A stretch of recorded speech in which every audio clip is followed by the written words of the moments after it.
Hello everyone, my name is Tiberius Ignat. Thank you for inviting me to present this workshop, and I'm looking forward to have a great conversation together. I will speak today about BESPOC, which is a template for citizen science single point of contact at universities.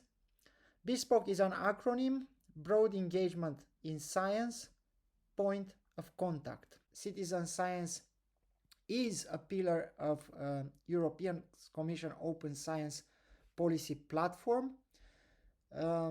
This Open Science Policy Platform had two mandates.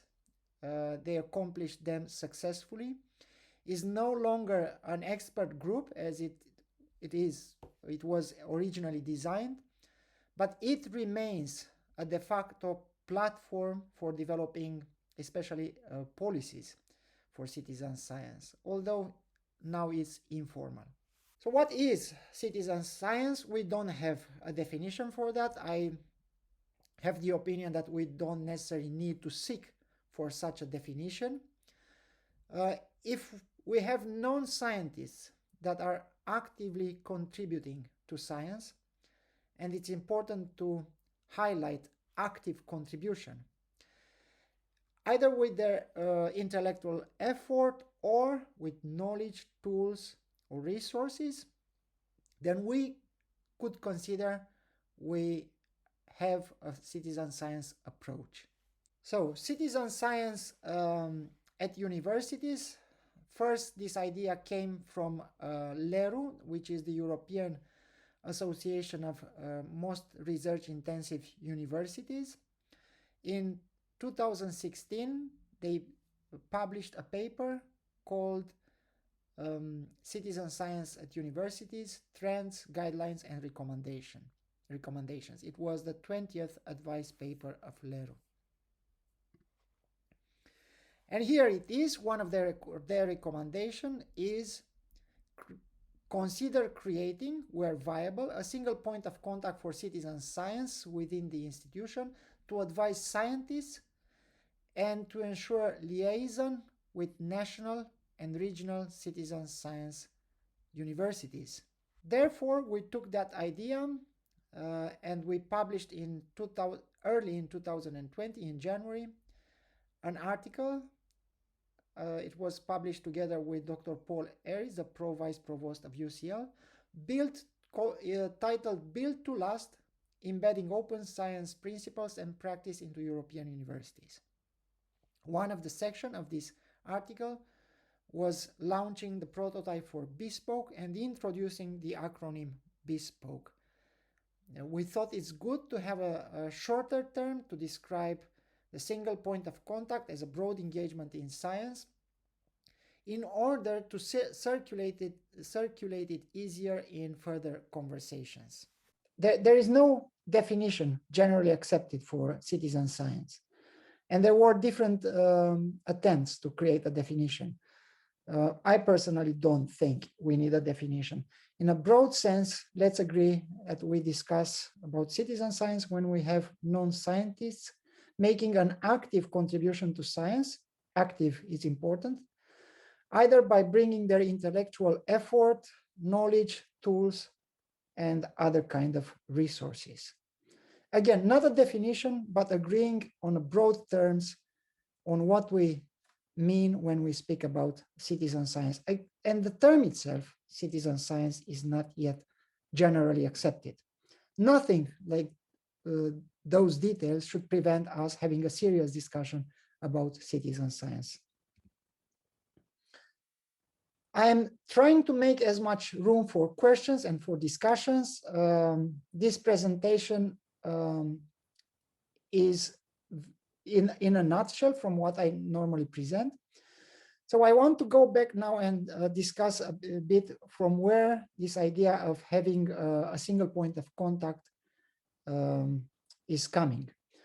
And here it is, LERU advice paper number 20.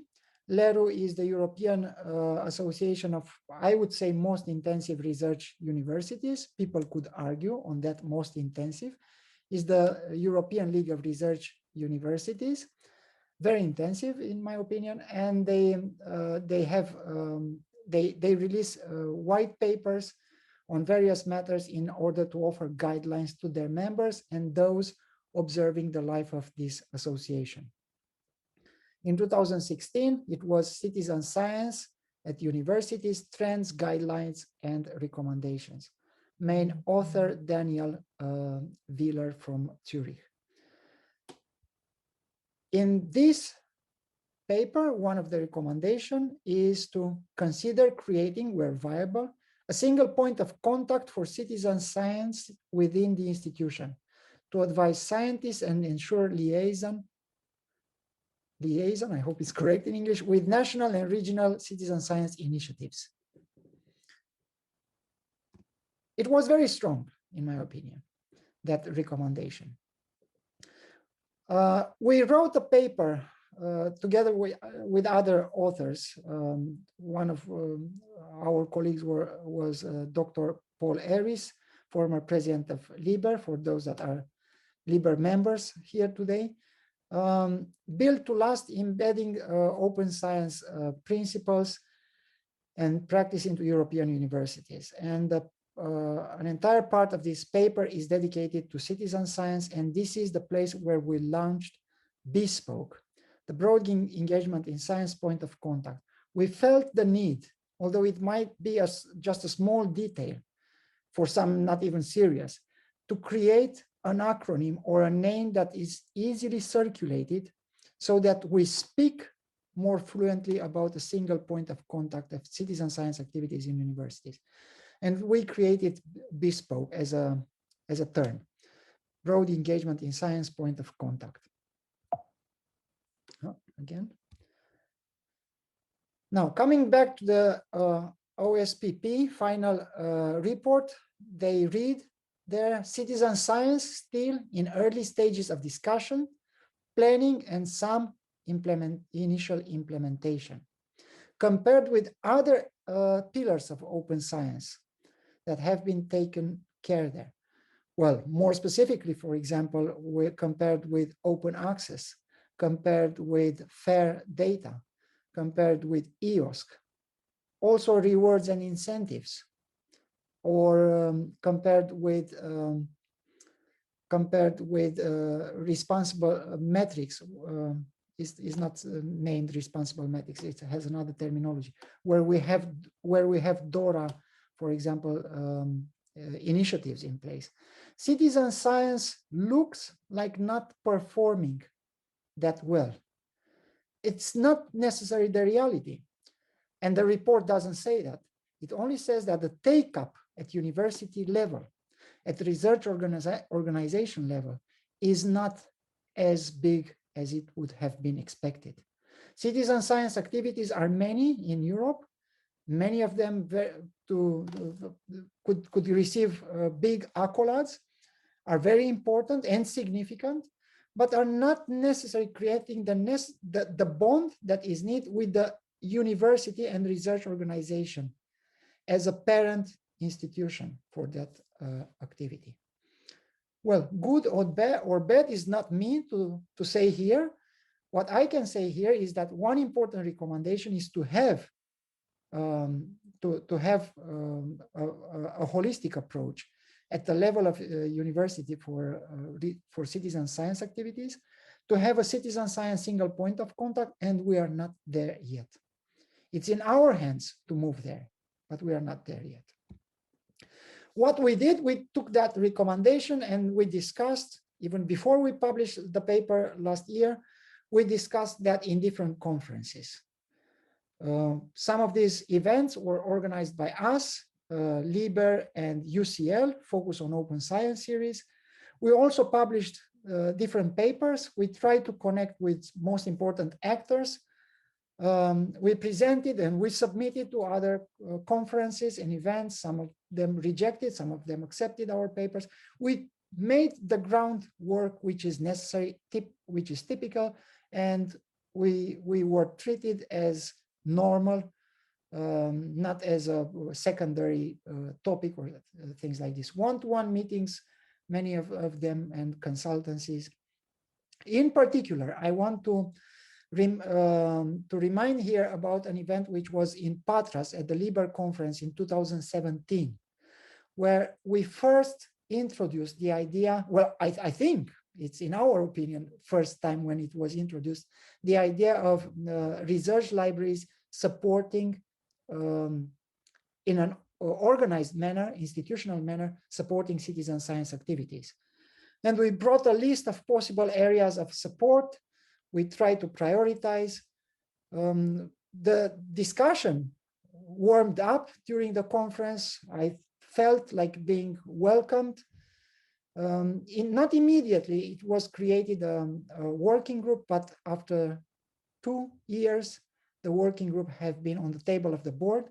You have to know that, for those that don't know LIBER is a big organization, more than 400 institutional members with a very long tradition. So it's not easy to bring on the board of LIBER a proposal to have it been discussed so quickly. So I personally feel it received the highest attention, that presentation in 2017.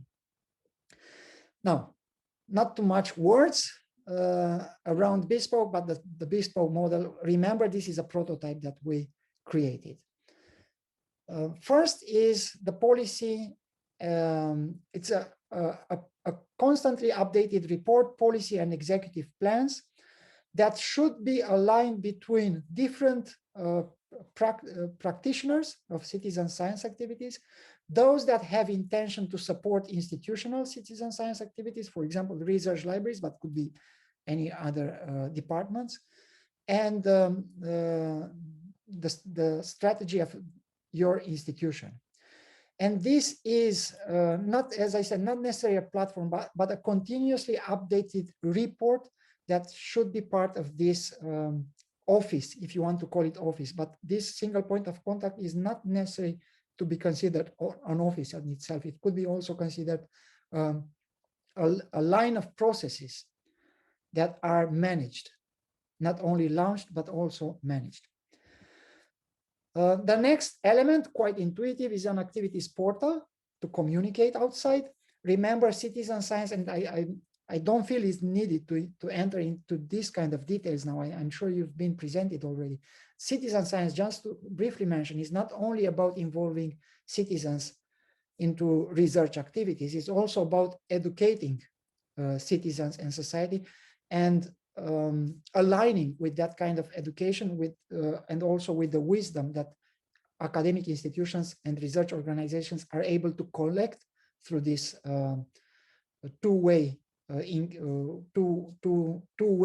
engagement motorways, which is citizen science. So activities portal is needed to show your activities, to recruit members, to receive feedback, to stay engaged with the society, not only to communicate, but also to receive feedback.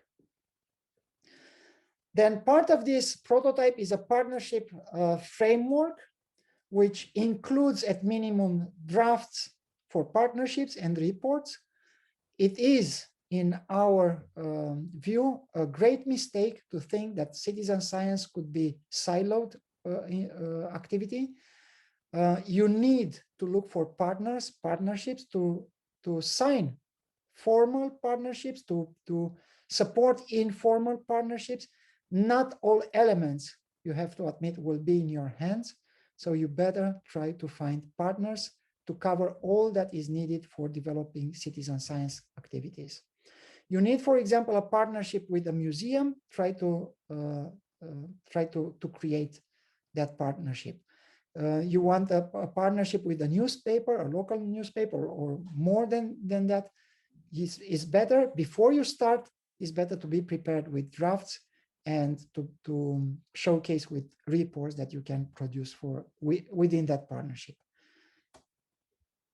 Museums, I have to say, in terms of citizen science, are extremely well positioned to create citizen science activities, to support. They are already doing. Some of them are not well known at research organization level. So I think this is a good time to connect. the same could be also, is not necessarily something that I know at this moment, but the same could be also with archives, with local archives, and the whole wisdom that could be retrieved from archives, input in current research and connection with your community. Then part of this prototype, a bunch of templates, all sorts of templates from checklists to data collection sheets to training templates, multimedia delivery templates for a lot of training activities with citizens. Citizens should be carried on. So you better have these templates well prepared. There is also one important thing for having these templates. Imagine that you convinced, as we saw from the other presentation, one of the outcomes is to create more advocacy. So part of your advocacy, imagine you are successful and you convince someone to include citizen science activities into their current research activities. And they come to you and say, now what's next? And then if you say, well, you have to create everything from the scratch, imagine how much that person will love you in that moment. So it's much better if you say, well, I have some templates, not necessary to use them, but maybe you can start from that point. You need something to collect data. This is a template. You need to go in the wild. Please make sure you have this checklist and make sure that everything it's in the right place. All single measure which is needed is implemented. And this is the checklist. This is a template. You will build this collection. These templates will become obvious to you. What is important is to keep them curated and to accumulate them in this single point of contact that is recommended. Sorry. Specific research communication. Remember, if you communicate to the broader society in the jargon of scientists, it's not necessary that they will not understand, but maybe they will not understand all, or they will understand you differently than what you want to communicate. You need a package, you need an instrument, you need also a dissemination or more dissemination channels. We grouped all of this into specific research communication toolbox, where you need to transform the communication that you make with researchers into one that you are making now with broader society. And it's not only about the outcome. We have great examples from, I don't know, the conversation, which is coming from Australia, well spread in UK, for example, now. If you go to theconversation.org, you will see what they are doing. Or latest thinking, which is lt.org, I think, is from Berlin.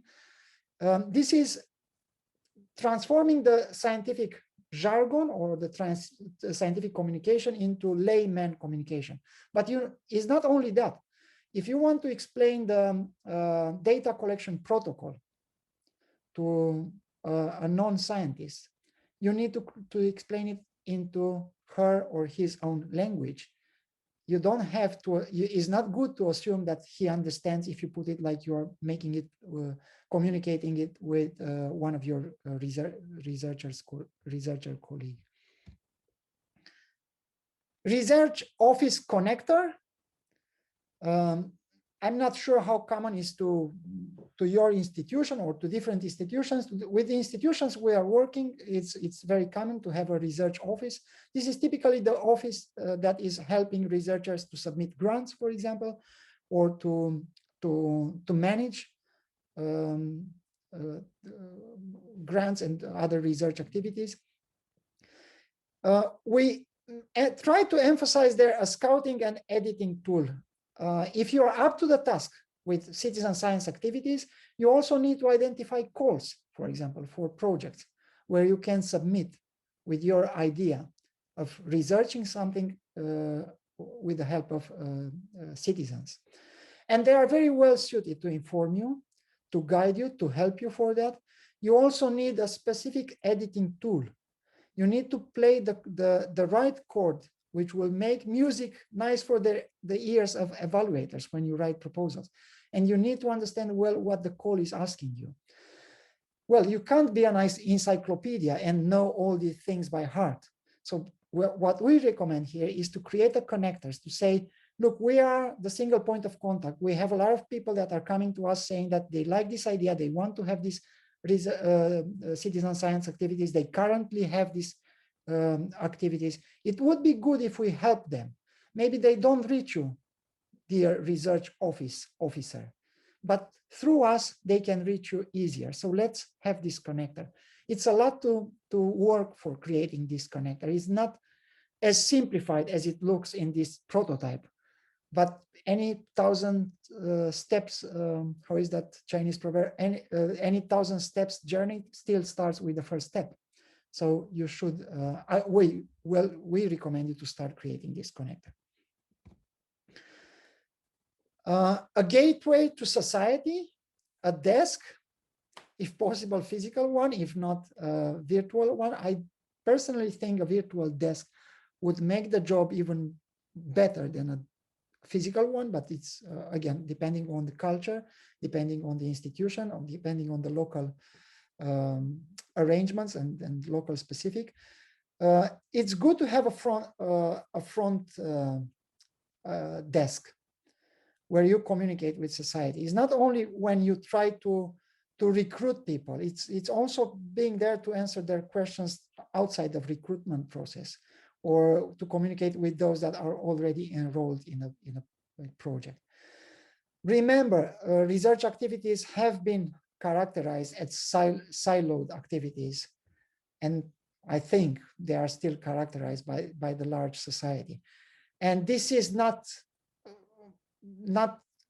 something that scientists miss. It's also a disadvantage to society, because being siloed, you leave room for those coming up with conspiracy theories, disinformation, misinformation, and other kind of stuff like this. So you need to step bravely in front of the society, be there, be present when the society needs you, even without knowing that they need you. And this gateway to society that could be part of, which could be part of this point of contact bespoke, it's something that we highly recommend. It should be one bold step. Legal office connector. Again, we recommend citizen science activities are not only nice and fun and cool stuff to run, they are also grounded in the reality. And I used to give a naive example. Please take it as a naive example, just for the sake of illustrating. If you go out in the woods and try to collect some data, explore something, or you don't go with your citizens, they are going, of course, part of the program that you are running. And if something happens, like someone breaking a leg or a hand, touch wood, hopefully not, you normally are responsible for taking all the legal measures to employ all the diligence for having that event covered.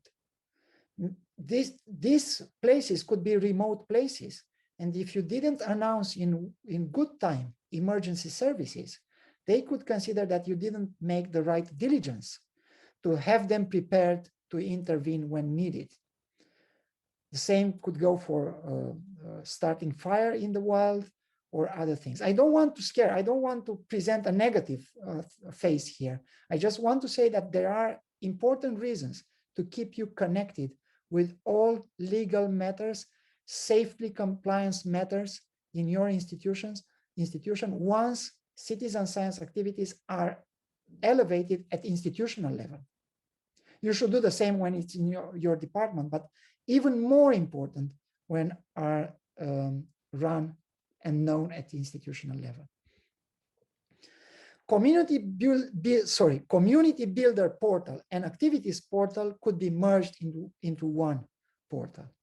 Citizen science is about building communities. It's not only about contributing to a research question, bringing some evidence from the nature or from the society, observation, entry points, and data into research. It's about building a community. Imagine having research being supported not only top down, with funds, with policies, with many other things, but also bottom up. And how do you get that support without building a community? Hard. You cannot ask people support me because it's important. And I'm going to tell you in a half an hour why it's important. You need to build a community. And very important, remember, a community is neither managed, started, anything like this. A community is nurtured. The best comparison I can offer is a plant. You nurture a plant. You put a seed on the ground, you nurture that plant, you put water when it's needed, you bring it to the sunlight when it's needed, not too much, not too less. You are not pulling the leaves of a plant or the plant itself to grow up. You are nurturing, putting water there, make sure that it has the nutrients, the sun exposure as needed, and this is nurturing. The same for community. You are not pulling up the community saying, I'm managing the community and I'm making this community a very good one. It doesn't work like this. The value of BESPOC, I hope I'm still in time, please, Vaso colleague, let me know, is about nurturing communities of curious minds. It was one great professor, once she was asked, what is the role of fundamental research in the end? You are not making anything concrete for the society, is the applied research which is doing. And she gave this great answer. If it's only that, we are creating generations of curious minds.